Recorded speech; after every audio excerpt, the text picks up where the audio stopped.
दोस्तों, दिल्ली और लखनऊ की टीम के बीच आईपीएल का चौथा बड़ा मुकाबला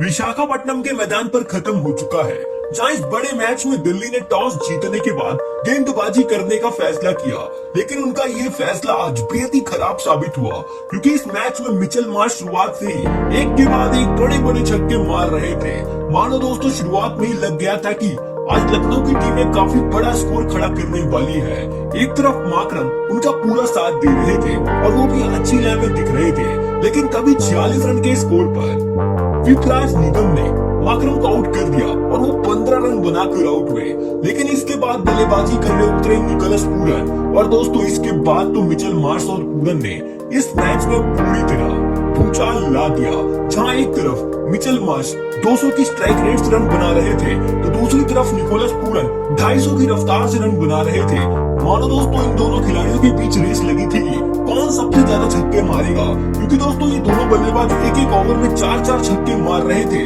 और ऐसा लग रहा था कि दिल्ली की टीम अब खत्म ही हो जाएगी। इसी बीच इन दोनों बल्लेबाजों ने बेहतरीन प्रदर्शन करते हुए तहलका मचा दिया और देखते ही देखते लखनऊ का स्कोर 100 रन के पार पहुंच गया। इसी बीच मिचेल मार्श ने अपना अर्धशतक भी पूरा कर डाला था और इस मैच में दोनों बल्लेबाज ऐसा लग रहा था कि शतक भी काफी जल्दी बना देंगे। लेकिन तभी 133 रन के स्कोर पर मुकेश कुमार ने मिचेल मार्श को आउट कर दिया और मिचेल मार्श 36 गेंदों में 6 छक्के 6 चौकों की मदद से 72 रनों की तूफानी पारी खेलकर आउट हुए। इसके बाद बैटिंग करने उतरे कप्तान ऋषभ पंत, लेकिन दूसरी तरफ खड़े निकोलस पूरन ने तब तक अपना अर्धशतक पूरा कर डाला था। लेकिन अर्धशतक पूरा करने के बाद वो यही नहीं रुके, क्योंकि वो इसके बाद एक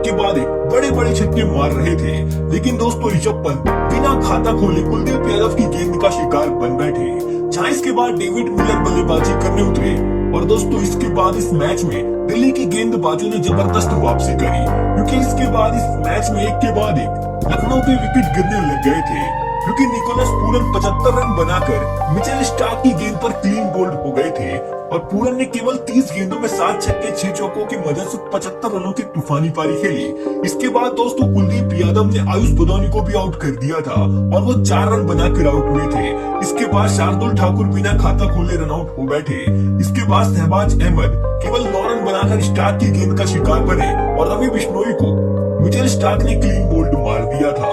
लेकिन आखिरी ओवर की आखिरी 2 गेंदों पर मिलर ने कमाल के 2 छक्के लगाते हुए लखनऊ का स्कोर 209 रन तक पहुंचा दिया था 8 विकेट के नुकसान पर, और मिलर 27 रन बनाकर नॉट आउट रहे थे। जहां इस मैच में दिल्ली की तरफ से कुलदीप यादव ने अपने 4 ओवर में 20 रन देकर 2 विकेट लिए थे, तो स्टार्क को भी 3 विकेट हाथ लगी थी। अब ये मैच दिल्ली को जीतने के लिए 210 रन बनाने थे, लेकिन जब वो टारगेट का पीछा करने उतरी तो फिर उनकी शुरुआत बेहद ही खराब रही, क्योंकि 7 रन के स्कोर पर ही उनके 3 बड़े विकेट गिर चुके थे। जहां पहले जैक फ्लेशर केवल 1 रन बनाकर आउट हुए थे, तो अभिषेक पोरेल अपना खाता भी नहीं खोल पाए थे और ये दोनों ही झटके शार्दुल ठाकुर ने इनको पहले ओवर में ही दे दिए थे। इसके बाद अगले ओवर में सिद्धार्थ ने समीर रिश्वी को भी आउट कर दिया और वो केवल 4 रन बनाकर आउट हुए थे। लेकिन इसके बाद इस मैच में फाफ डु प्लेसी और कप्तान अक्षर पटेल ने इसके बाद दिल्ली की तरफ से काफी बेहतरीन बल्लेबाजी करी, और जब ये दोनों बल्लेबाज बल्लेबाजी कर रहे थे तो लग रहा था कि दिल्ली की टीम इस मैच में जबरदस्त वापसी करेगी,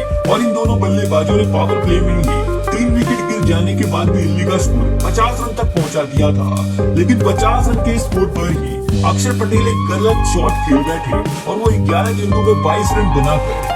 दिग्वेश राठी की गेंद पर आउट हो बैठे। जहां एक तरफ इस मैच में डुप्लेसी भी अच्छी बल्लेबाजी कर रहे थे और उनका साथ देने के लिए अब क्रिस्टन स्टेप्स उतर चुके थे, लेकिन इसके बाद 65 रन के स्कोर पर रवि बिश्नोई ने डुप्लेसी को भी आउट कर दिया और वो 29 रन बनाकर आउट हुए और दिल्ली के दोस्तों 5 विकेट 65 रन के स्कोर पर गिर चुके थे। जहां इसके बाद क्रिस्टन स्टेप्स और आशुतोष शर्मा ने इसके बाद दिल्ली की पारी को संभाल कर आगे बढ़ाया। ये दोनों बल्लेबाज काफी धीरे धीरे रन बना रहे थे, लेकिन दोस्तों दिल्ली के इतने विकेट गिर गए थे कि अब इन बल्लेबाजों को आराम से खेलना ही था, और इस वजह से दिल्ली के रन इस मैच में काफी धीरे धीरे बन रहे थे। इसके बाद 12 ओवर खत्म होने के बाद दिल्ली की टीम ने 101 रन बनाए थे 5 विकेट के नुकसान पर, यानी कि आखिरी 8 ओवरों में दिल्ली को 109 रन बनाने थे और सारी उम्मीदें इन दोनों ही बल्लेबाजों पर टिकी थी। और इसके बाद इन दोनों बल्लेबाजों ने इस मैच में एकदम से पूरा मैच पलट दिया। लेकिन तभी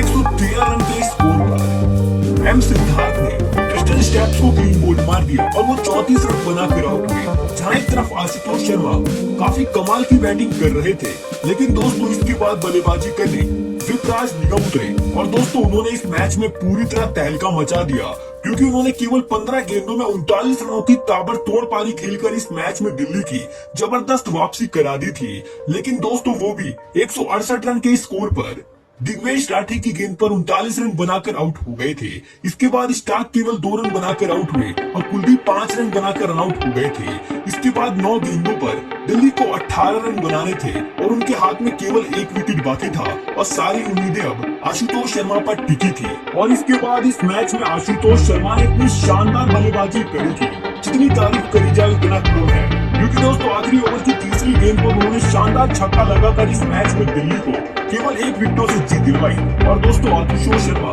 केवल 31 गेंदों में 5 छक्के 5 चौकों की मदद से 66 रन बनाकर नॉट आउट रहे थे और दिल्ली की टीम एक रोमांचक मुकाबला जीत चुकी है केवल